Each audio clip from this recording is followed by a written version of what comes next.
Hi guys, it's me, Ruth. Today we are going to work on a deck, and I'm sure a lot of you have decks where you've got a few rotted boards, but overall the general structure of the deck is pretty good. That's what we're doing today. We've got a guy, he's got a 2-story deck, and it's all pretty good shape. He's got a nice sunsetter awning over it. It's really nice, and he wants to enjoy it, except there's quite a few boards that are rotted. The structure, the framing of it, everything else is really good.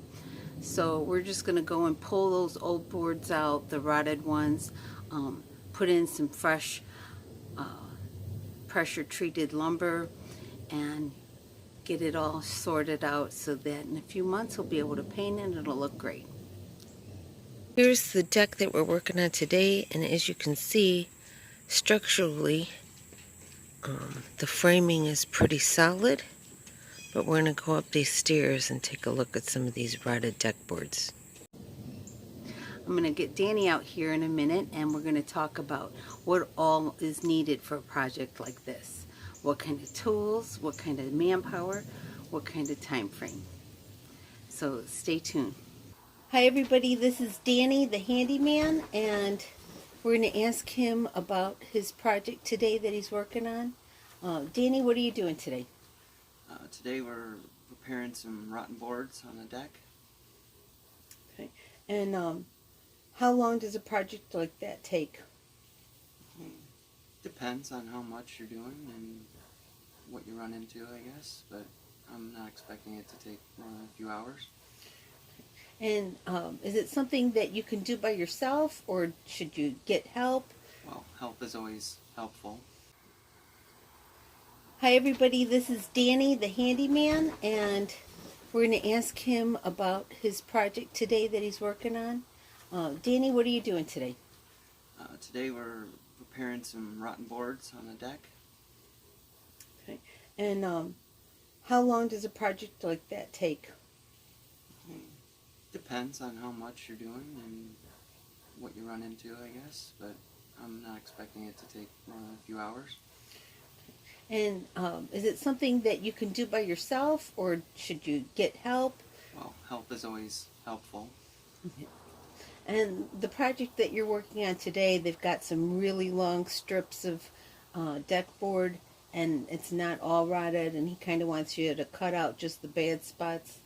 Yeah, we're going to be kind of doing a patch repair on rotten areas of a deck to try and avoid redecking the entire surface.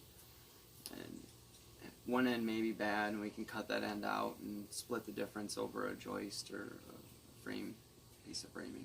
And that's where the oscillating saw comes in. Yeah, a plunge cut. Yeah. Okay, well that sounds great. Thank you. You're welcome. Good luck. Here's the deck that we're working on today, and as you can see, structurally the framing is pretty solid, but we're going to go up these stairs and take a look at some of these rotted deck boards.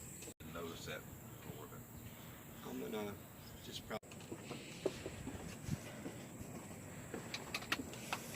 Hello. I didn't hear you come in. Even the ones that are staying behind need to be reinforced. See? Yeah, a little bit. Yeah, because it was nailed in and it hasn't.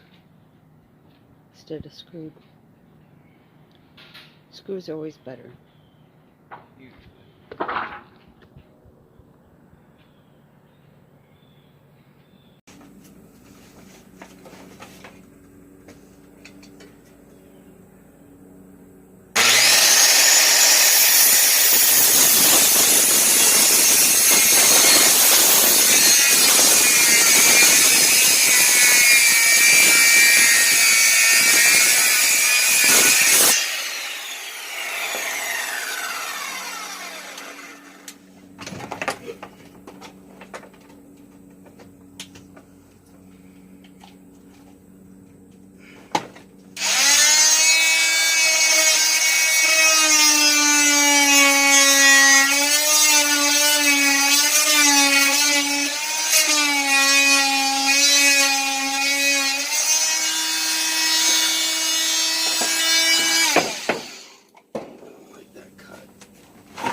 Okay, Danny, how'd the project go?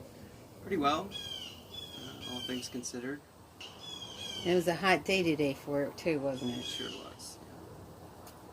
I guess you lucked out though. That guy had that big sunsetter awning that you could get a little shade from. Yeah, that was nice. So what'd you just do? I shot a screw. I screwed it. I screwed it to it. A little And luxury. how long did it take? I think it was about 2.5, 3 hours. Okay. And that's because you had a little bit of help, right? Yeah, I brought some muscle with me. Yeah. And that was good because those long, heavy boards, you'd had somebody to help lift them up to the second level. Yeah, yeah. Working up in the air like that it definitely adds to every job. Did you have any surprises on this job? Some bees. We had some bees getting our way, kind of out the gate. Yeah, we had quite a few hornets. I saw at least 3 hornets nests. So here's the first board that we took off, and it has not 1, not 2, 3 hornets nests. And then from below, when I went underneath, I saw a couple down there too. So It's really common in this area and all over actually for bees to nest in decks and little cracks and crevices where you maybe can't see them. And that was the case too. They were tucked in with the ballasts and under the handrail, and all the commotion stirred them up, and that's how we found them. So you would definitely recommend bringing a some can wasp spray with you on a job. Yeah, yeah, definitely. Certainly. that's lesson learned for sure for me. Yeah. Okay, so did you estimate pretty well on the amount of wood that you needed for the project? Yeah, I'd say we were pretty close. We counted the number of boards previously during our estimate with the customer. Better to have a little more than not enough, and that was the case. We had a few boards left, but. And I know the customer seemed really appreciative and was very happy with your work, as most all of your customers are. But for people who can't afford to have somebody like yourself come out and do things for them, are there any standout tips that you would say to doing your own deck repair?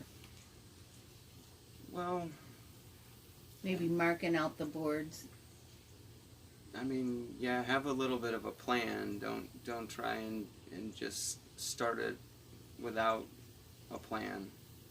I mean, count how much you're going to need, make sure you have all the materials you need and the tools before you start, because you don't want to just tear up one board and now you have a hole and you can't walk on your deck at all at this point. You can make things worse before you can make them better.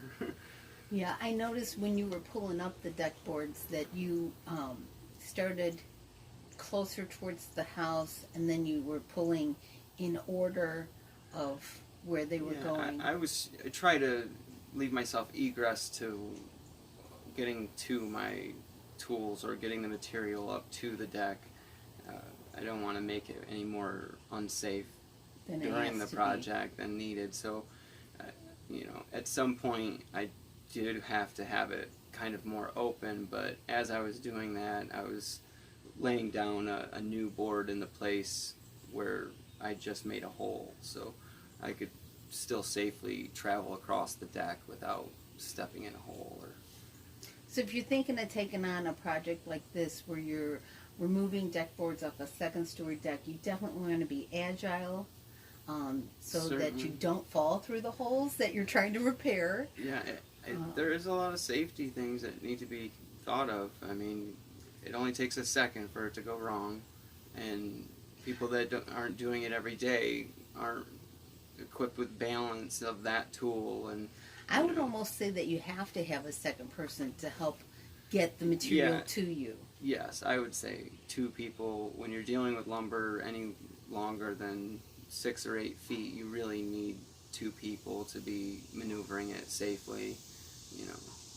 Otherwise someone could get hurt. You could hurt yourself or damage something.